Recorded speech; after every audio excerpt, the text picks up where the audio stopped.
Welcome to the Unchurching Podcast. There's just so much more.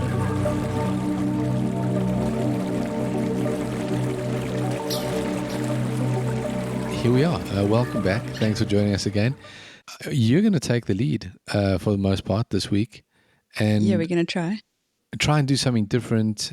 I know that you're super passionate about this, but I'm going to be the side of the coin that throws back at you as to what we would have believed before, or even a theological point or quote or whatever that is. And let's just see how today's topic lines up with what we used to believe, or perhaps you're struggling to believe at the moment in church, or may have these questions about these things, or after church or whatever, versus what it actually could be. Yep. Yeah, it's going to be really exciting because, I mean, this journey never really ends. You just keep moving through it. And so I think it's cool to look back sometimes and just not keep in check like what you used to believe, but it just brings you so much more insight. I think us having this conversation tonight is going to bring us more insight as to like what we believe about things. And it's not about what we believe. We never conclusively come to like a definite belief in all these subjects that we're talking about. It's more like inviting people into the conversation. And even between you and I, like inviting what ifs into the conversation to see what it opens up to possibility, because that's the only way that you discover as much as you possibly can, is to be open to it. Yeah, and that is what we're doing throughout the podcast, is inviting you on a journey. And so, yes, we will refer to previous episodes because there is a journey that's taking place. So on the topic of themes, here we carry on. What if the stories that we were all taught to believe, like literally out of the Bible and stuff, were never actually meant to be facts? Maybe they were more like spiritual invitations in a way. I like that. Yeah. What if Jesus didn't like conquer death, which is what we addressed in the salvation episode before, that he didn't actually conquer death to save you, but he actually came to remind you that you were never separated from God in the first place. It's cool.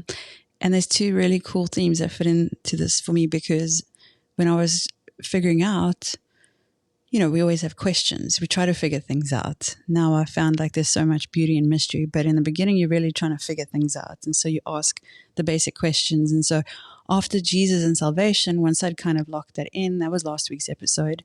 Once I kind of locked in that I didn't really see it the same way anymore, my immediate next question became, well, then what about the resurrection? And then very quickly became, well, then what about the virgin birth? Because like those are three things that locks, although those two things really lock Jesus in as proof of divinity, right? Yeah. That he came as God to be a sacrifice for our sins, as pure, divine, as God. And so that locked in his divinity. Yeah, but like you said, the three, the sacrifice is one of them, the third one. The sacrifice, the resurrection, and the bookend of the virgin birth. Right, exactly. I think I had exactly the same journey. Those are the next two things that I question as well after salvation.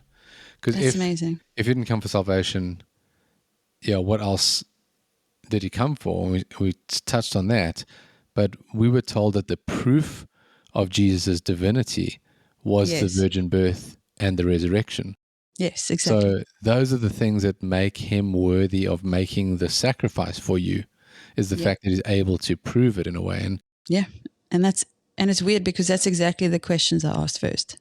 Without even thinking it through that far, it just immediately became, what the heck, resurrection, what the heck, virgin birth. And I think this is where, I think to do like a very brief intro as to, because during the time that I was discovering these things, I had a really cool, terrifying experience in my journey. And I'm not going to share on that now because I want to leave that to like when you say that all the time. You're going to have to share it at some point. I will do a whole story about my own journey. Keep teasing people like this. It's just not right. I feel morally obligated to stand on the side of the listener. No, we're not going to speak about this. Yeah? Okay, awesome. Thanks. So something happened and it made me question the afterlife pretty seriously. As a Christian who was supposed to be saved and going to heaven, it made me question everything. And so in that, I started searching for books to read on the afterlife from a different perspective. Like, what is heaven? Like, what is hell? Like, all those questions I had, nothing felt like it made sense anymore in my paradigm as soon as Jesus shifted. And so these books that I started reading were Journey of Souls. It speaks about a soul realm from here that is our actual life. And I know this might sound really wild to people who might be really at the beginning point of this journey, but like, just hang in there and just be open to it. And you can go on this discovery yourself. I'll drop the resource again at the end, but. And I remember the first time she did this to me, because she is like 3 months ahead of me for some reason in this journey all the time. For some reason. And so the first time she told me about this book, I was like, but something in you feels open, and you go, well, I've tried a very narrow way. Maybe I should be more open, and maybe this is true. Yeah. And I always love the what ifs. I've always loved that. I was always inquisitive, had a wild imagination. I loved discovering more beyond than what I just knew and what people told me. Always. I was open to anything as a kid, including being picked up off my roof by aliens and taken to a faraway planet. Yeah. And that's like dead truth. But so I think in that way, I was just more open to receiving like what this had in it, and I could see it as a possibility. And so just on a really basic level, it's the soul realm that exists outside of the earth realm, to put it as outside simply. of your physical body. Yes. So your soul goes to the soul plane, and that is who you are. That is who you are. And so through this journey as a soul, what the point is that souls are supposed to grow and learn and evolve, and basically elevating consciousness to be able to get closer to the source. You like go through levels in the soul realm, and this is kind of the same or joined to your level of consciousness. And the reason you come to earth is as an earth school experience, where you get to forget everything you know about that life, come to earth, and your purpose here is to have the human experience, the good ones and the bad ones, and to grow and learn and evolve as a soul while you're here. Okay, let me understand this in my language, because that was a lot. Okay. It was a lot for me to take in the first time, and it came in pieces. Basically, I mean, even the Bible, we must believe as we do that there's a before and an after this life. I know some people, can do that thing of saying there's no before, that your spirit is created at inception. But let's agree that none of us know for sure. And like I said, this is a journey. So let's just think outside of that for a moment, and let's see what if there was a different way to think about this. Mm-hmm. So what if my soul was eternal, because it is a piece of God or source? And I do believe that that's what it means when God put his spirit into people, that it was a part of the created source, God, whatever name you want to use, that isn't like, tainted for you, because I know God is tainted for a lot of people, but let's say source or creator. Okay. Because that creator doesn't create from nothing, creates from itself, because it is the only thing from which to create. So that means that your spirit, your soul, is a piece of the creator. Let's just say we're thinking a different paradigm. That means that it has existed before this physical life, and after this physical life will continue. We are taught that the after is fine, because we have like heaven, some imaginary place to aim at, but we never taught about the before life. Yeah. And what you're saying is that we actually go through a soul amnesia, and we come in a human body to experience human life, which can be very difficult and also very rewarding.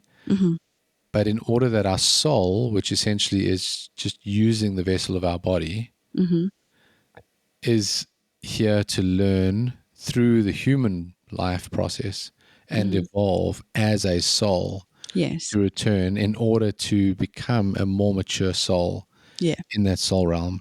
Yep. Okay. I mean, it makes sense. I mean, I believe it now. When I say it out clearly how I thought about it in the beginning, it does actually make sense. It might take a few times. The question I had about the afterlife was, there's no real details coming from. I mean, what is heaven? Is it clouds? Is it mansions in the sky? Is it, and I mean, you don't speak about it much. You just know it exists as a place of like rescue for your soul. Yeah. Where I was like, when I opened up to this, because apparently you have like soul groups that you operate in the soul realm, you keep learning and growing as a soul while in the soul realm too, not just when you incarnate on earth. And so there are these relations outside of this earthly realm.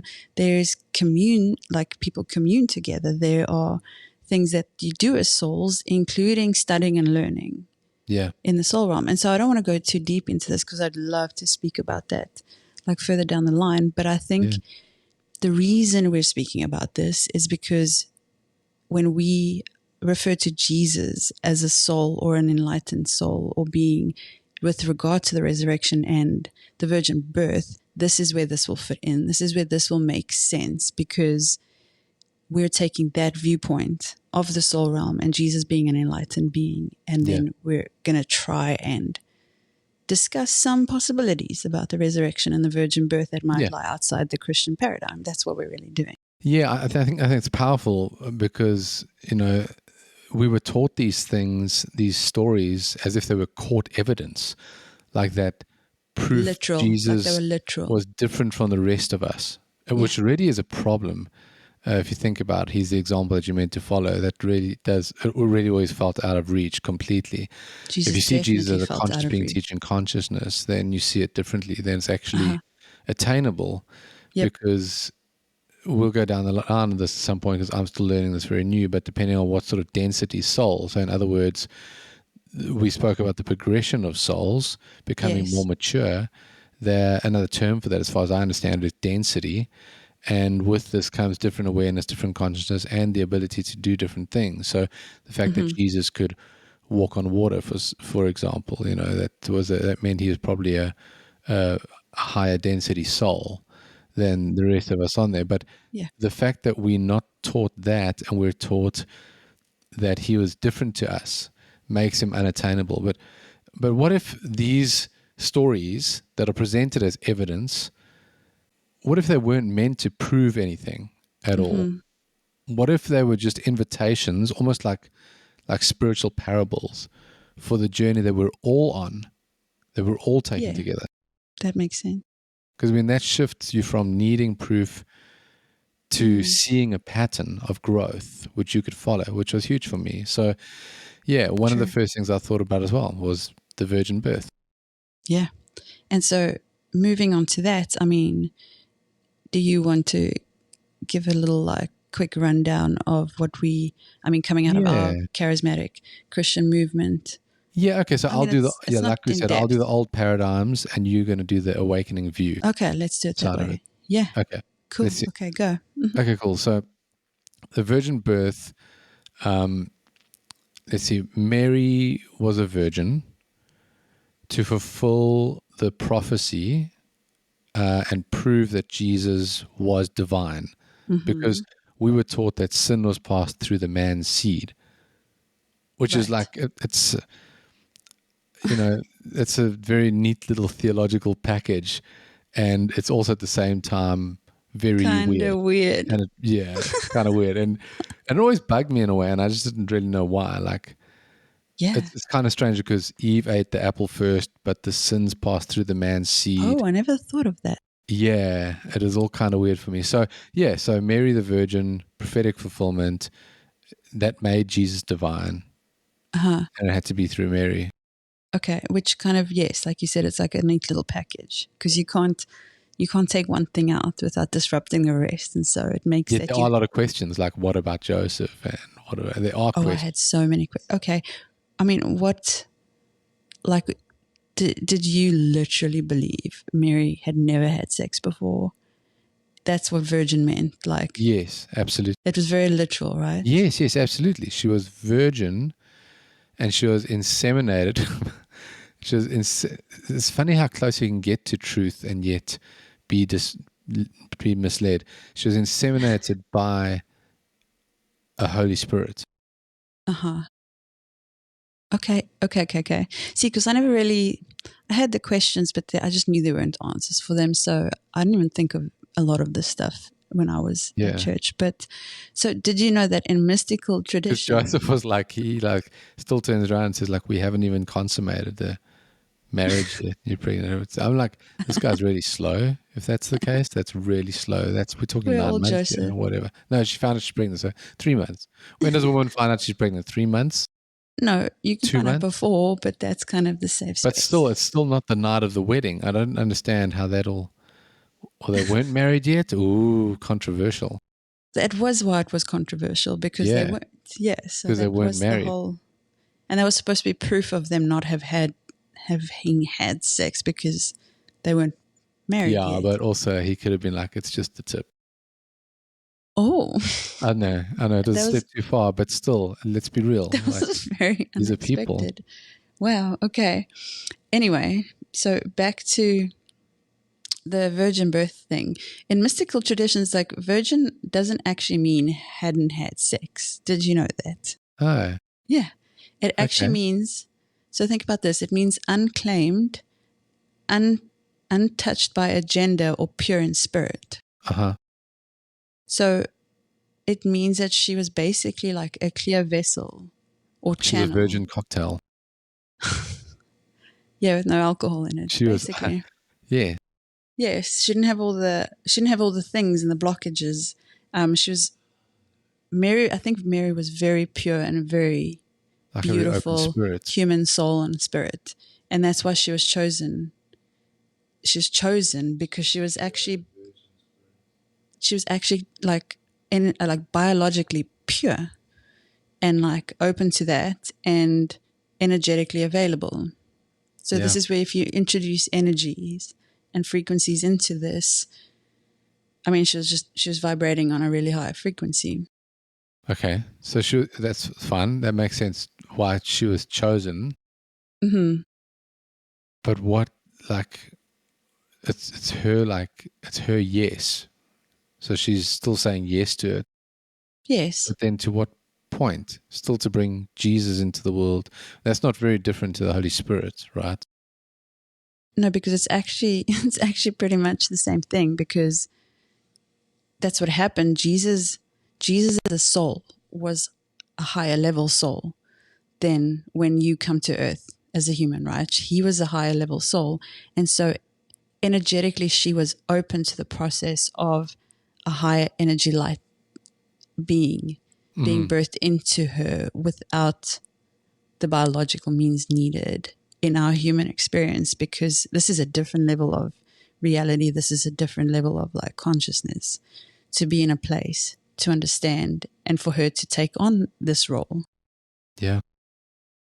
Yeah, that makes sense. And then if you think about Jesus, then you think if he's a high frequency soul to earth, so that he didn't carry the baggage of like generational wounding or things like that, then he would need to come through a human portal that was free of that same energetic sort of static or noise. Yeah. And Mary was that. Like the womb becomes a sacred temple in a way. Yeah, she was literally the perfect place at the perfect time, the perfect vessel in that. And so that, for me, that makes so much sense to me if you take into consideration that we come from a soul realm and that there are different densities available to the physical to move into. So like we're all third density right now. And if Jesus was a fourth density being, it also explains why he could walk on water, why he could do a lot of the things that he did, the miracles and stuff, because he's living in a higher reality as a higher being, having more access to the source of everything to be able to do this. And this is why he said you can do these things and greater things than these. He said that because he's not that far away from us. It's not that unattainable. Yeah. We are busy moving into He was literally saying you can do these things. Literally. And then he was, like we said last week, going around teaching people to be in their right minds, not demon, but in their right minds. He was literally teaching consciousness and saying that consciousness has an effect, that you could do these things. You could become a higher density soul. Yeah. and you could actually do these things. And I think it's happening. I think we're going to see a lot of miracles start happening because we know people are awakening. We can see it all around us. It's very clear once you see what's going on and just step outside of the confines of like the four walls. Yeah. You're like, whoa, there are miraculous things. Some of the shows we've watched on Gaia, I mean, that like this is next level, but it's all about the mind and what we're capable of as human beings on a different level. But that's superhuman. Gaia, like where kids are reading books with blindfolds on, like playing soccer games, like where they're conscious, higher level selves are controlling what they see, hear, and do. It's not being made up. Things like this is happening. It is, it's happening. And I can't recommend that enough. Gaia TV, GAIA. If you're awakening in any way, it's absolutely amazing. So yeah, it's been really cool. But some of the stuff, like we have to be like, okay, we need to pause that because that's way too like mind blowing for where I am right now. We should pause that and like go back a few steps. You got to work through the process. I think that's the thing. Journey is the word that keeps coming up all the time. You got to go on the journey. Like if you're at like a beginning stage and you just kind of, you know where you're at. Yeah. Watch things about consciousness or awakening or things like that. And if you were like a theologian, pastor, Christian, go ahead. Go and be brave and dive into ancient civilizations. You'll like it. But find where you are on the journey. But the one thing that really stands out like this about this whole story is that I always felt like Mary was this hopeless little girl. Right. How do you say no to God? Like he's kind of using it. It's almost abusive. In a way. I always felt like that. But this... You do always feel sorry for Mary a little bit. You feel sorry for Mary, yeah. The it's like angel comes as pretty dramatic, like... And there in a Christian tone, right? It's sacrifice, not fun. And then you got to go to an inn and have a baby next to the donkeys. Yeah.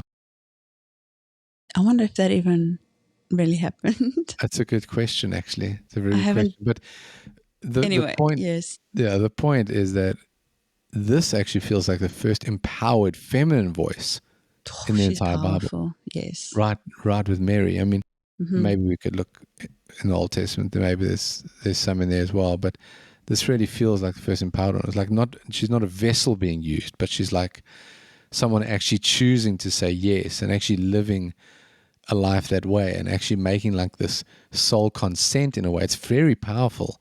It's like divine energy needed a willing portal, not a passive body. And she's like, I will be that portal. Dude, can I blow your mind a little bit? It's very empowering. Yeah. That is really cool. But can I blow your mind a little bit? Yeah. In the realm of Jesus being a high density soul, and now you think of Mary, like there's a lot of possibility that she also came as a higher level soul.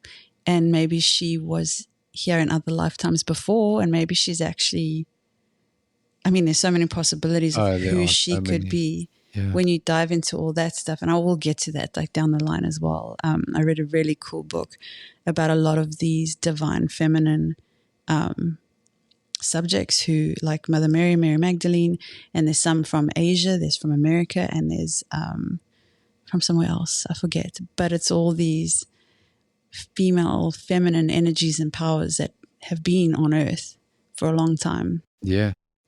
And I mean, it makes sense for her to have come to do this to help with what was being done. Yeah, in fact, in ancient civilizations, you learn that there were whole eras of civilizations that were ruled by women. Mm-hmm. This is completely historical. Men were not the rulers. Women were the rulers. Yep. Women were the warriors. Yep. They were. All of that. It's quite amazing, these lost civilizations. We have to always remember we're in a very specific piece of time.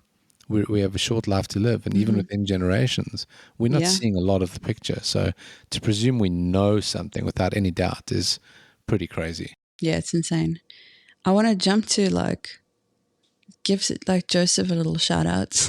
Oh yeah. This guy always gets like pushed to Joseph's the side. going to get a shout out. He just like stands here on the side next to the crib. And and always like where Joseph goes, like, he just disappeared, eh?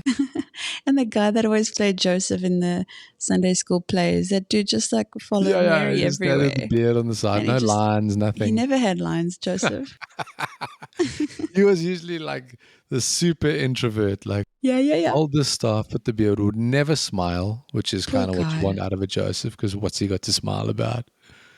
It's crazy. Jesus, I am your father. Why is Joseph from Africa? You never know. No, you're right. No, well, we do know, actually. Aren't they? They're Middle Eastern, basically. Yes, I know. Okay. Maybe. So, like, I've learned a lot about, well, speaking about Joseph, right? I've learned a lot about like the balances and the laws of the universe, right? And this masculine, feminine energy balance is actually a very prominent law of the universe, and you can't bypass that. And so I don't think there could have been a Mary carrying a Jesus without a Joseph, because he was the balance. He was the masculine presence that protected but wasn't controlling, because he understood the agenda of who Jesus was and what this was. And so he's like the stabilizer of this whole little trinity of the three of them, and especially, I mean, I don't know a lot more about him, honestly, but you can't toss him out, is what I'm saying. And Right. I mean, he chose to like stick with Mary through all this uncertainty and not knowing, and he must have had a huge hand in raising Jesus. I think that without control line actually just hit me. That's why I just okay, interesting. We can go back. Stuck a little bit, because like you see something like masculine presence that protects without control. Yes, it's beautiful, And actually. yeah, if you look at, you're talking about the balance of masculine and feminine, that is a balance. He was actually living a balance. Don't men want to be able to, or don't women, we should all want to not control other people. No, especially But in... it is a particular, I don't know, I'd say, I want to say it's a particular man thing, but actually there's a lot of really controlling ladies too. It's just a human thing. But the pendulum always swings. Lived that. Yeah. He's not a sideline character. Not at all, no. He just doesn't need the acclaim. It's pretty cool. I just wanted to give old Joseph a shout out too, because it's a cool thing to learn about the feminine, masculine energy as well on this journey. It's actually really interesting, but that's also for another time. So, yeah, amazing. Yeah, that's the virgin birth, really. I think it's just about also like remembering that there's metaphors in all of this as well. Like, you don't have to, not everything is literal in the Bible. It was a whole like civilization of human beings without the knowledge of psychology and neurology and neuroscience and everything we have now. You have a whole civilization trying to make sense of these highly divine and as much as we now learn that the mind has got a lot to do with consciousness, they didn't have a lot of this knowledge, and so they are seeing things, and the only way they can relay it or write it down is in a very physical sense to understand and portray what it was. But I think there's so much metaphor in it that it's not as literal, the stories that you read in the Bible, as we think they are. Honestly, the further you move along, the more you feel absolutely crazy taking them as literal. I think that's true. Honestly, there's so many moments that I sit back and I'm just like, wait, I just took that as literal. I just took that as truth. And then I preached it, taught it, lived it. Yeah. I have a lot of those moments, and it's pretty crazy. I mean, what I'm seeing now, it's amazing when you awaken something. Like, I always felt like Jesus and the virgin birth was some kind of magic, but you're not allowed to call it magic. Because you can't explain it. There's nothing to explain it. It just, that's what happened. I understand. No purpose. But as a Christian, I always felt like there must be some kind of magic. Yeah. But it's really more about remembering that all of us, I mean, if Mary can be, then I can be, then you can be a vessel for the divine to move through. That doesn't mean that you're going to give birth to a physical being. It just means that the virgin birth is an image saying that this is what happens when you say yes, then some sort of divine expression or truth or something moves through your life. And that's what this is all about, is we keep saying yes to learning more. And for those of you that think, oh, you got to be careful, the devil's around the corner. Listen, you're just going to have to take our word for it right now. But there's no one around the corner. And God is big enough to handle you trying to seek out truth. Don't worry about it. You're not going to hell. That's a fictitious place too. So don't worry. You feel free to explore. Hey, and explore. And if you want to go back to believing what you choose to believe, that's okay too, you know. Because you just ask forgiveness and take communion, and then you're good again. That's so much grace in that statement. I mean, are we listening to ourselves? Or have your pastor pray a prayer for you, and then you're good again? No, I know. It's madness. Yes. So, but what if the virgin birth, like you explained it about remembering that each of us is a vessel for the divine, what if it's actually also a picture of showing that the divine is within you and you are divine? Oh. Because to me... Well, we're back to the full circle of the soul. I know. Right? Yeah. That's it. And it just, every time a truth is born in you, you move closer to that divinity that is you, that is in you, that is the higher version of you. God put his spirit in man. It's beautiful. You can't can't unsee that. No, and that just sounds like a beautiful intention. Now the virgin birth has intention to me personally. It's not just to prove that Jesus was divine. It means I'm actually connected into the story.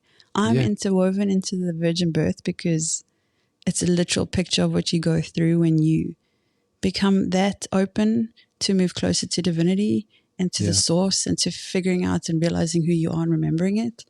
Oh, and to be honest, the feminine balance is, from a man's perspective, the thing that needs to balance out in men. Oh yeah, for sure. So you feel an immediate attachment because it's Mary. Okay. But at Joseph, it's like the only way that I've grown, like you say, to be open is actually a feminine response. That's a masculine response is to be closed and tight and solid and firm and controlling. That's the natural. That's what's amazing about Joseph. He's clearly open. And it takes...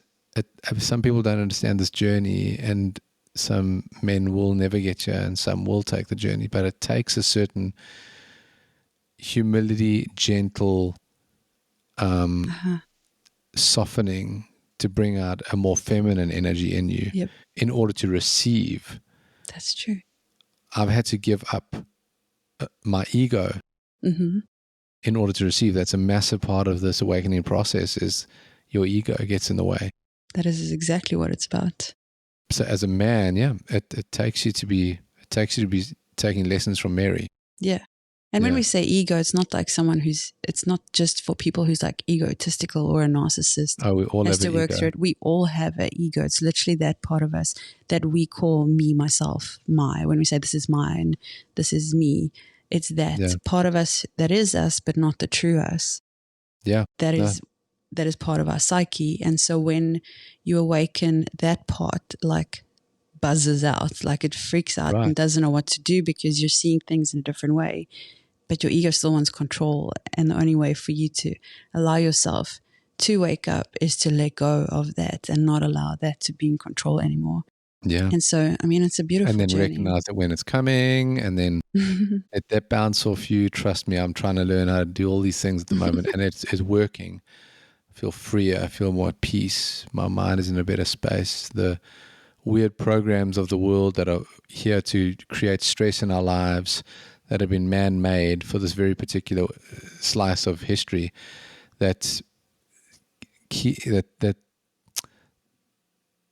just like religion or politics or financial situations lord over you to keep you under control. The freer you become of those.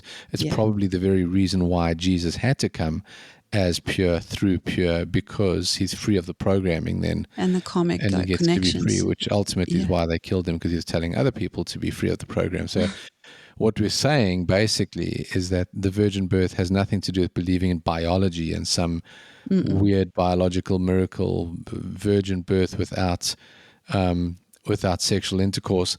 It's more about believing that divine consciousness can be born through any of us. And that's the journey. So that's cool. That for me is a virgin birth. I love it. Yeah. The resurrection is the bookend. It's Yep. So we've done the other side. It's the trifecta, like you said earlier. Yeah. Salvation, resurrection, virgin birth. So the old paradigm. Okay, yeah, speak us through this. Of the resurrection. I would say penal substitution is a massive belief in the church, no matter how light you think your denomination is. And that penal substitution is that Jesus took your place, that he had to pay the price. He had to pay a penance for you to be free. So in other words, the old paradigm is that Jesus had to die, literally, to atone for our sin. That's ultimately what it is. Jesus had to die, literal death, to atone for our sin. And the resurrection was God saying, boom, there's your stamp of approval. Passed. Gosh, it just all feels so methodical and it's so hard to say this. Well, it is, because it's a program, so it is methodical. And it's very psychological too. Yes, and for me, it's very hard to say this, but it feels like it's without life. That story. There's just no... Yeah, I hear you. But you know what? There's just no life. If the model no longer fits, then let's move on. Yeah, and it just... I understood it, but again, I felt removed from it because it was more of like a, okay, Jesus is risen from the dead. Cool. My sins are forgiven. I can now be saved and go to heaven. Like, if that didn't happen, oh man, we went for like a rough ride. But I mean, it looks so narrow now, but living in it all those years, it did feel like the only way. A combination of not questioning outside, a combination of psychological things that happen in the church,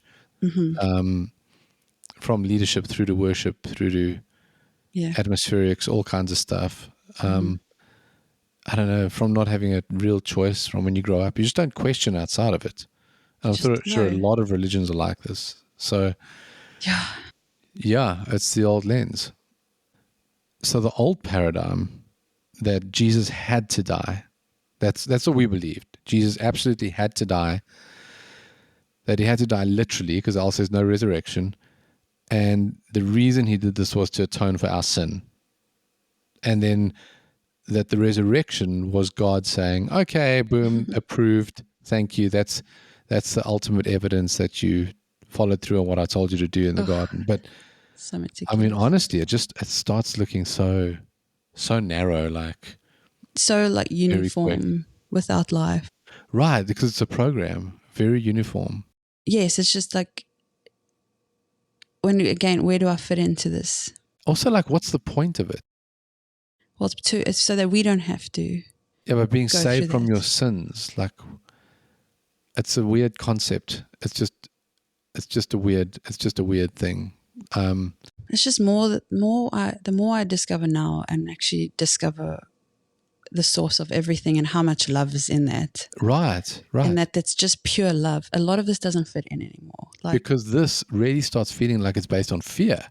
100%. And this innocent person has to die. This God has to die.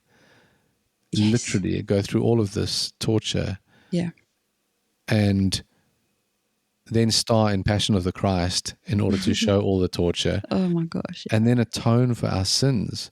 And then God, this loving God, unconditional God, will then approve. Doesn't make sense to me. Only honestly. if you receive what this one person in one sliver of history did. Yeah, anyway. So that was the old lens. Yes. And we spoke about this a little bit last week about how our view has changed on what salvation is. So that's the old model. So then I guess the new lens to look through would be what if resurrection wasn't about reversing death, but revealing that it was never actually the end. Ooh, because now you're coming back around to The soul realm the stuff. soul, and the soul being eternal. Yes, because so if let's use like a picture, like, okay, so imagine like a caterpillar. A caterpillar is told his whole life, like, death is the worst thing that could happen. Like, and it's amazing how much fear there is in the church around death, and how many people I know that would call themselves Christian, myself included, that was paralyzed over the thought of death or someone around me dying, or anyway. So every system actually is set up around this, if you think about it. Yeah. And so this little caterpillar, he's told like death is the worst thing that could happen to you, right? And so then one day he disappears into the dark, and then everyone thinks he's gone. Okay. And then he emerges, and the caterpillar has wings. He looks different. He moves different. Mm-hmm. He's not a little caterpillar anymore, right? So like, to me, that's resurrection. It's not coming back to what was. It's now we're something more. And I think that's available to all of us. And that's what Jesus was showing through the resurrection. Okay, it's mind-blowing on many levels, Yeah. all right? Because we have a personal story about this. But while we're on this picture of the resurrection, this also sounds like awakening. No shit. This sounds like, if you are going through awakening right now, if you've left organized religion or thinking about it, or that's kind of where you're at, then this is the process you're going through. You're going to go into a dark, ultimately actually a spiritual death. Hate to break the news to you. It's not all going to be easy, but it will be worth it on the other side. But what you'll realize is death is not the worst thing that can happen. And what you'll realize is that after that darkness, you emerge something completely new. Oh, it's a beautifully ugly, torturous journey of light and love in the end of the day. Like, I don't know how else to put it, but yeah, that the cocoon, that little cocoon moment in the process is pretty hard. It can be. I guess everyone has a different experience, but it's where you face yourself. At some point, you have to face yourself head on in this journey. And that's a very hard thing to do, because you look yourself in the eye and you have to make a decision. No longer. I'm no longer going to be that. Yeah. If it's your shadow self, it's your ego self, whatever you end up facing, it's just your traumatized self. It's all the baggage you've carried throughout your life. You have to face that in this process. And it's also all the good stuff. True. It's the stuff that has fed your ego. So, like, there's a lot of stuff in my life that I really did like, and I was very proud of. Even like just neutral stuff, not even church stuff, just being in radio all those years, or being an advanced driving instructor on racetracks for all those years, and just stuff that I found identity in and I found ego in. And I had to face those things as well. You know? Every one of them.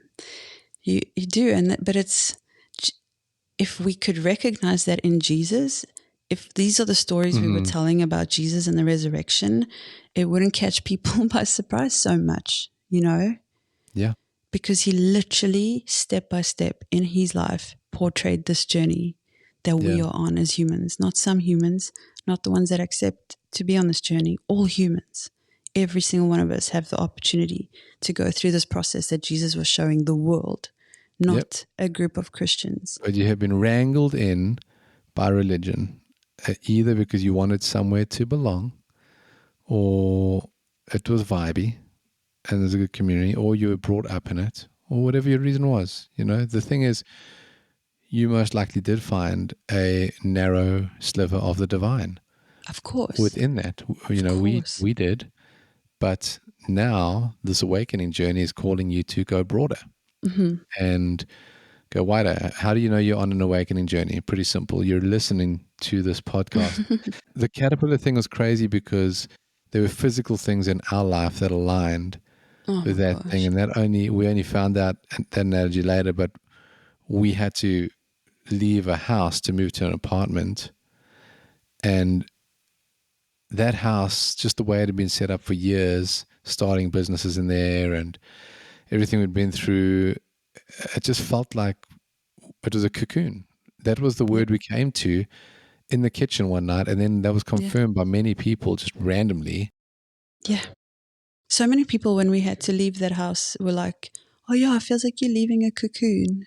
And I was like, Yeah. why would you say that? Because it's literally what we've been speaking about. We feel like we've been like holed up in there. We had some really, it was a really rough time. We were very alone. We didn't have a group of friends. We were both trying to work and run businesses from our house together. Like, we were holed up in a little cocoon. And I know I faced most of my awakening journey in that house. That's right. And it was a very lonely, dark place for me.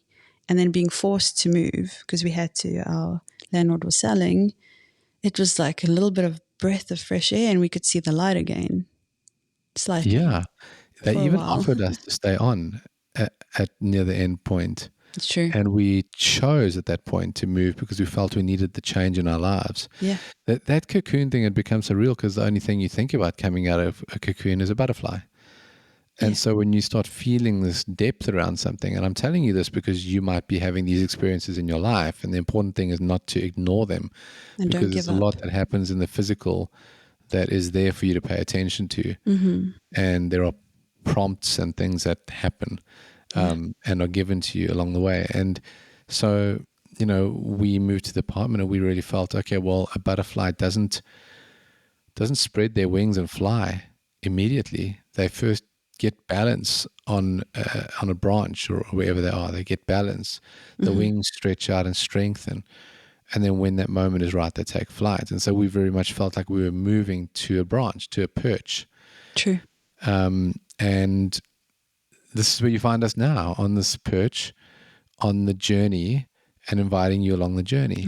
Cool. That's why we're doing this, because, we're not experts yet. We're learning to stretch our wings and... Yeah. We're just having the conversation. Yeah. And inviting people along for the ride.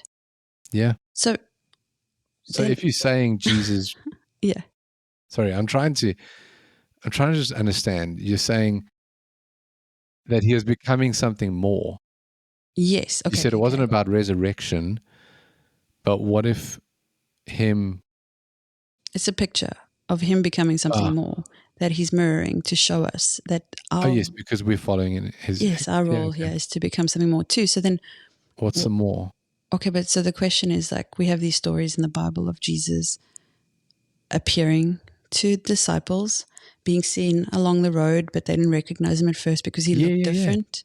So that's kind of our proof, right? Because as Christians, they're like, how people question how the resurrection, how So it's kind of weird. Yeah, how did they not recognize him? They just say he was glowing with glory and that sort of thing. Hallelujah. Well, we've tried to explain this. We've tried, why did they not recognize him? How did he walk through the wall? How did he walk through the walls? Yeah. Like, and there's no explanation. Why I didn't never he got eat an the fish? explanation. Why? Yeah. You didn't get, I don't know. Did you ever get an explanation about that? Okay. So let's... But I also never really asked the question. I don't know. It's weird. It is weird. I feel stupid, but anyway. But so let's go back to like the whole soul realm thing, right? Okay. Yeah. What if, I'm just throwing out what ifs. I don't know what the answer to this is, but it's very cool what if. So like, what if he didn't conquer death like we speak about as Christians? He goes, conquers death, fights the devil for 3 days, or goes to the pits of hell for 3 days to conquer death for us. Because then again, we're not in this equation. Things are just being done for us, and we just keep being us and not like moving forward. Okay, so what if he transcended it? So what if this was a picture of shifting density? So what if he shifted from like a 4th density to a 5th density? So like a more mature soul because of the journey he'd taken, the sacrifice he'd made. Yes. The follow through. Yeah. Okay. And so shifting in that density will make him more light than matter, basically. So they speak about him glowing or whatever, or not looking the same. It can suggest that like higher vibration beings like him don't actually die. They just, because they so far transcend the physical matter that they are like more spiritual, if you want to say it that way. And so when he appeared, like he wasn't a ghost or a zombie or something, but they didn't recognize him because he was an awakened presence. like a soul body It can wasn't like slip he through a shaved his wall. beard. Yeah, Because honestly, if he didn't want to get recognized, that would be the thing to do. just shave shave the your beard, beard, bro. bro. Cut your hair like Justin Bieber. Nobody's going to think. Could you Nobody. imagine? What do you even look like? Oh my gosh. So the disciples didn't recognize him not because he changed. His vibration had shifted. Oh, I was talking about the soul body that can slip through walls. Do you think he was actually here in a soul body or in a physical body? The transcended density, so then he's more light than matter. So they could still see him because he wasn't completely like, yeah. So he was just more light than matter, which made him. If humans could vibrate at a high enough frequency, we can also move through matter. So here we go, everybody. We're just going to believe that we are higher matter, and I'd like you to line yourself up with your nearest wall and take about 10 steps back, and we're going to run as fast as we can. And we're just going to trust that Please we're don't going do to. this. Here's the thing: we just need you to do a bit of breath work and raise your vibration a little bit first. So just do this for a few months, and we'll take you on a journey with us, because that is exactly the case. If he is setting the example for us, and you're saying that it's a possibility that he had raised his vibration through, I don't know, I guess this life, the disciplines, maybe, I guess the same tone that Mary set was being open or being available for the divine to move through him. And that was bringing consciousness of what the reality is to people and all of these things. Yeah.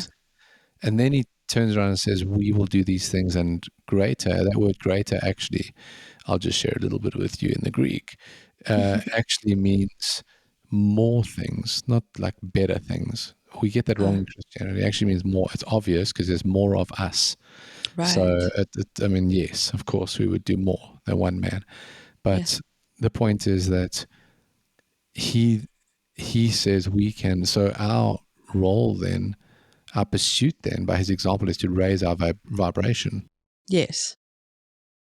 And so the best way to understand vibration is if you're like really depressed or that feeling that just feels like this monotone, gross, like heavy, the heaviness type thing, that's a low vibration. When you're with friends and you're having a great time together and you're laughing, you're joking, you feel full and there's joy, that vibration is more like a beautiful wave in a way. It's just like energizing you, making you feel better. This is probably the simplest way I can say about raising vibration, except now there are ways to actually do this in your soul, understanding that you're on a soul journey and that is what you're doing. So everything that the one thing with Christianity was that everything that I needed to accomplish this mission or this outpoint of heaven one day was external. I had to rely on God. I had to rely on the resurrection, rely on salvation, rely on all these things, not ask questions about, rely on them. But everything that I understand now is that it's all within me. It's all within me because the soul journey is eternal and the physical body is actually just my vehicle for this period of time. Yep. And so my soul person in me, my soul being in me just is trying to raise vibration. Yeah. And this practice, it's a discipline. It's not something that just happens magically every time you feel like you are discovering more. There are disciplines that need to happen. It's actually not a knowledge thing at all. If you think, it's not a knowledge thing. It's a small amount, but your soul starts capturing more than your brain You does. just know things, And so, there's a lot of stuff that we'll share about helpful things to help this discipline and for you to, start doing these practices to help you. But just to throw out a crazy thing, because you've spoken so much about us transforming. So what if Jesus was actually, like you spoke about the individual journey that you feel you're now on? What if Jesus was on that same journey with the disciples in those 40 days that he was showing himself, and the moments that he came and they didn't recognize him, they had to change. They had to learn or vibrate at a higher frequency to then recognize who he was, or be open enough to then recognize. Thomas was like, I want to put my fingers in the scars, in your wounds, because he didn't recognize Jesus. What if he had an awakening moment and he saw more of what Jesus was trying to show him, and in that moment he recognizes Jesus? What if it's not even a physical? There had to be something Of course there were. profound like that, because or else why would these guys go to the ends of the earth preaching the gospel and dying for it? That was one thing. Like, look, guys, honestly, to carry conviction is one thing. But when you explain the disciples' lives, what they did for this, Yeah. a non-political party that wasn't trying to take over anything, but was trying Not to for spread power. this, by Christian standard, very narrow route towards a fictitious heaven one day. Not only do we have massive contextual issues with that and how that's recorded, but the consciousness of it doesn't make any sense. Yes, because they would have had to They had have to a be high so level. driven by seeing Yes. something truly. Now, I know I can hear people's voices saying, yeah, but they saw miracles. Yeah, they did see miracles. Those miracles were probably conscious awakenings, conscious movements from a fourth being, teaching us what we can do. We can heal bodies Yeah. if we're at the right vibration. That's what Jesus is saying. Mm-hmm. So all of that. But awakening is different to knowledge. Of And course. that moment of the disciples realizing and seeing a higher density, Jesus, and coming to understand that it was him, set a new standard for them, raising their vibration. Of course. So, And then recognized him as they raised. And that gives yes. a lot of conviction to go around teaching that. If you believe in that everybody can raise their vibration and this has a common good for all and this is the purpose of us being here, Yes. that carries more conviction than, hey, we're going to spread this story about this man. And it sounds like something I want to do too now. Yeah. It's not just Jesus doing this thing outside. So like, else we wouldn't be doing this podcast. so like what if that was in essence a picture of their resurrection too? Like what if they went from fear to faith in these moments with Jesus? What if they went from lost to awakening? What if they went from like seeing him as their teacher to realizing that he was actually a mirror of their own divine nature? Like Right. Jesus becomes the mirror, right? And so the whole resurrection now relates to me. I am a disciple. I too can mirror Jesus and what he did and what he taught and showed as a soul, and I can become more like him, which is exactly what he told us to do. But now it becomes attainable because the resurrection is for me, for now on earth. The resurrection is not for me, hopefully one day when I die. Right. There's these absolutely, and there's these weird things in language. Like if the disciples were experiencing this shared like mystical moment and dreams and visions and inner knowing, then of course they'd say he appeared. That is the translation of the language. He appeared. It doesn't necessarily mean he resurrected in the way that we understand physical, material Like resurrection. walked out, like his body wasn't there anymore because he walked out the grave. No. He appeared. He came through walls. He appeared. Yeah, he walked out the grave. He appeared. But the reality was that there's metaphor here that is speaking about him, his soul being, who he actually is. Yeah. Appearing beyond the material of what we've perceived him to be all this time. Mm-hmm. It's beautiful. It's really, really cool. Like there's a quote from Richard Rohr that says, "The risen Christ is not a one-time miracle, but a constant presence." It's beautiful because, again, if it's a one-time miracle, it's for that time, for a hope in something that's going to happen in the future. But when it's a constant presence, you're constantly resurrecting and awakening and coming through this process throughout your life. And it's beautiful. It makes the resurrection one of my most beautiful pictures now.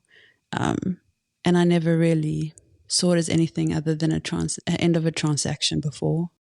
Yeah. Oof, that's amazing. Confrontational right there to me, actually. Oof. Yeah. Wow, that's beautiful. That's amazing. I love that.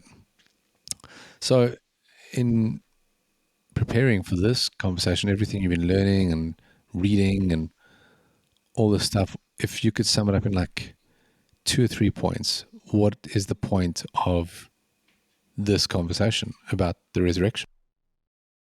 I think most overarching, just coming into like 2 or 3 points, is that it's become a lot more personal. It's about me. The story is about me too. It's not just about what someone else can do for me.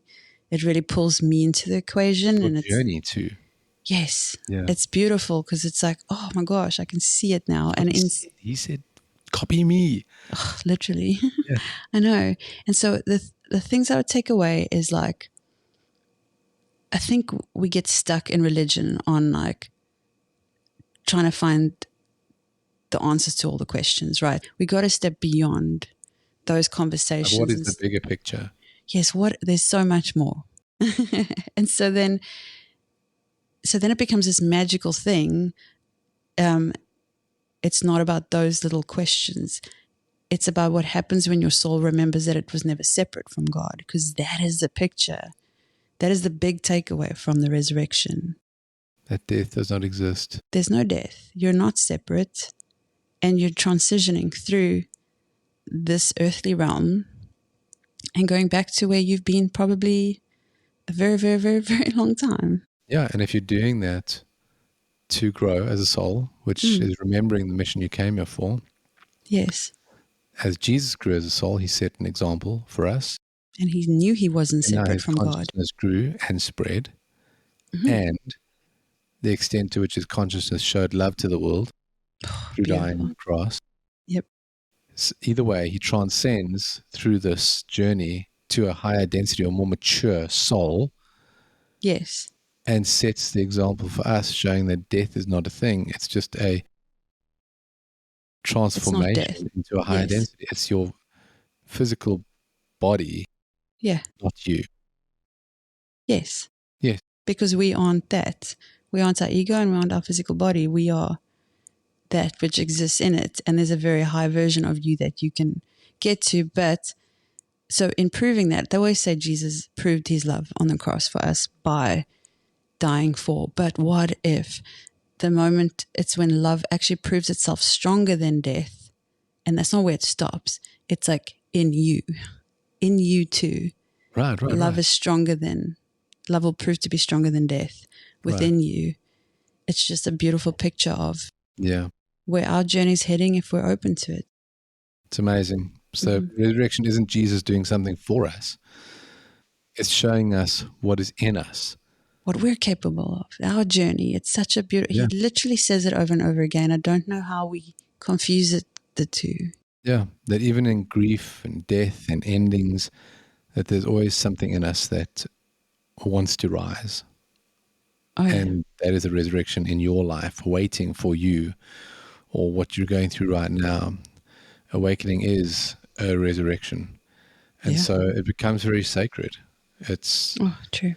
It's just a very sacred journey and a very sacred space. And, you know, you don't have to trash these stories in the Bible. You're not betraying your faith by seeing deeper. You're fulfilling it. You're fulfilling it. So like the virgin birth, the divine saying yes to being born in you, or the resurrection, the soul waking up again and again in the middle of your mess, that's okay. That's part of the journey. It's cool. It's the literalism that shrinks these stories to historical events, and awakening, on the other hand, expands them into these living codes by which we can live, by which we can grow. Oh, so pretty. And we don't lose the sacred when we leave religion. No. That's when we actually recover it. It's true. That's how I feel. I feel more sacred, and like I know more about myself and the sacred ways of the earth and beyond more now than I ever did before. Right. And it's beautiful. Yeah, right. Because I mean, I had to learn. I had to learn that resurrection can look like leaving your old identity. Yeah. Resurrection can look like leaving a toxic belief. Yeah. Resurrection, you know, can even be a version of yourself that you outgrow. Definitely. It's not a one-time, like you say, it's not a one-time thing like that Richard Rohr quote. It's an ongoing presence. It's the rhythm of this awakening. Yeah, it's beautiful. It's amazing. I love it. Wow. I just know that you have so much more about the topic with so much that you've read and everything. it's just ongoing. You come back to topics. You never really move on. Like you just come back, and it's not you question stuff or you trying to figure it out. You just see more about things. Like tonight, I learned so much more actually about, how I see things, and that's what's so beautiful about this journey. It's not linear. It can be circular. You can come back. You can move forward. You can pause for a moment and spend some time in one beautiful. It's like there's no pressure to know it all because you never will. And I think that's the most incredibly freeing thing about this whole journey, and why I've given myself to it, and why I absolutely love it so much and would recommend it to everybody. Yeah, absolutely. Cool. I love it. Well, thank you, my love. Yeah, thank you. This is fun. Very cool. If this stirred something in you, then you're not alone. We've been there, and we built this space, Unchurching, to hold room for these exact questions. So do feel free to head to the website at unchurching.com, and you can check out the one-on-one mentorship there as well. Sometimes you just need someone to talk to get through some of these massive life shifts, these conversations. But we would love to walk this out with you. So thanks for being here. Thanks for listening. We hope you enjoyed this episode. If you found it valuable, please share it with someone who might need it too. Head over to unchurchingpodcast.com for more resources, or to book a free mentorship call. Sometimes you just need someone to process with. Remember to subscribe to the podcast and follow us on Instagram at Unchurching Podcast. Till next time. Cheers. Ciao. Goodbye.